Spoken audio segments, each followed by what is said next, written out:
Wika ko, pagmamahal ko. Magandang araw sa inyong lahat.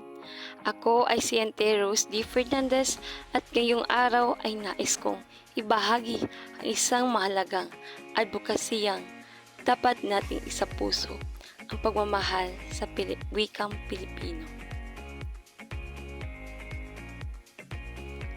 Ang wika ay hindi lamang mga salitang binibigkas. Ito ang kaluluwa ng ating pagkatao, ang pintuan ng ating kultura at ang haliging nagbubuklod sa sambayanang Pilipino. Sa bawat magandang umaga, sa bawat kamusta ka, naroon ang ating pagkakakilalan bilang isang lahi. Ang wikang Pilipino ay ating pambansang wika.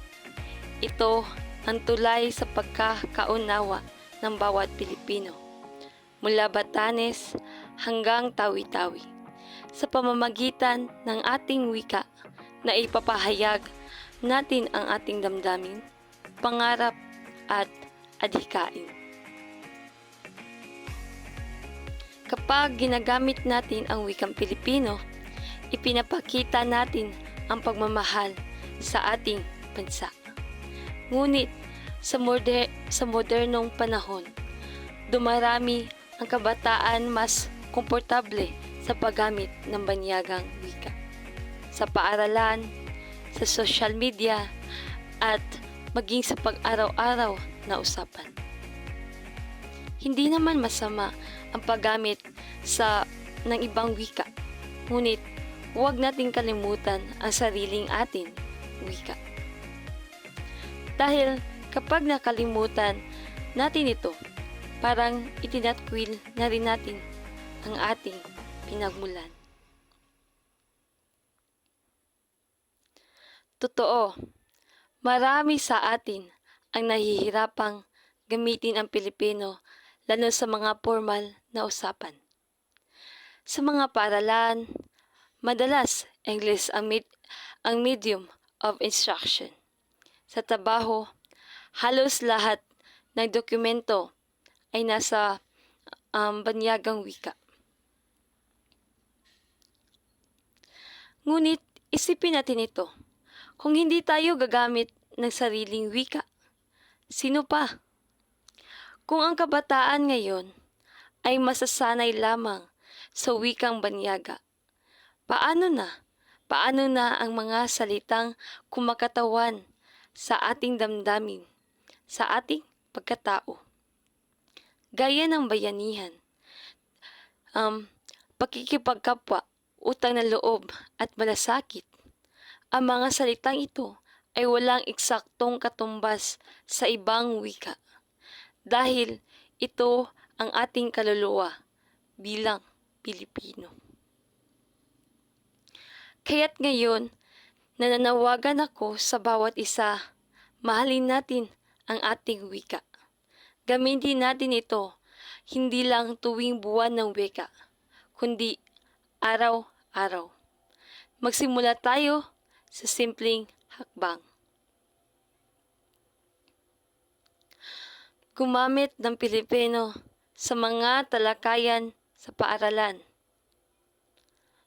Pangalawa, sumulat ng mga tula, sanaysay o kanta sa sariling wika.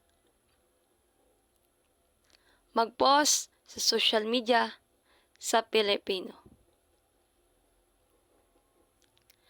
Maliit man itong hakbang, ngunit kapag pinagsama-sama ito, magiging isang malakas na tinig ng pagkakaisa.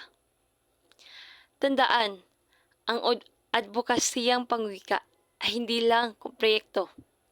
Ito ay panghabang buhay na tungkulin ng bawat Pilipino. Huwag tayong mahiya sa paggamit ng Pilipino. Kapag ginagamit natin ito, ipinapakita natin ang ating pagmamalaki sa ating lahi.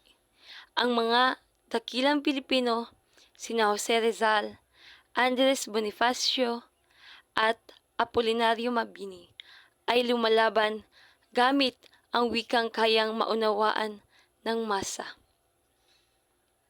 Dahil ang tunay na karunungan ay hindi nasusukat sa wikang banyaga, kundi sa kakayahang maipaliwanag ang damdamin at kaisipan sa paraang Pilipino. Kaya gamitin natin ang ating tinig. Gamitin natin ang ating wika. Sa bawat tula, sa bawat awit, sa bawat pangarap, buhayin natin ang diwa ng pagiging Pilipino. Sa pagkatapos ng bidyong ito, isang tanong ang nais kong iwan sa inyo. Paano mo maipapikita ang pagmamahal mo sariling wika? Naway, isabuhay natin ang ating wika sa isip, sa puso at sa gawa. Ang wikang Pilipino ay ating pagkakakilanlan, ating dangal at ating yaman. Ako ay si Auntie Rose D. Fernandez, naniniwala na ang pagmamahal sa sariling wika ay pagmamahal sa sariling bayan. Maraming salamat at mabuhay ang wikang Pilipino.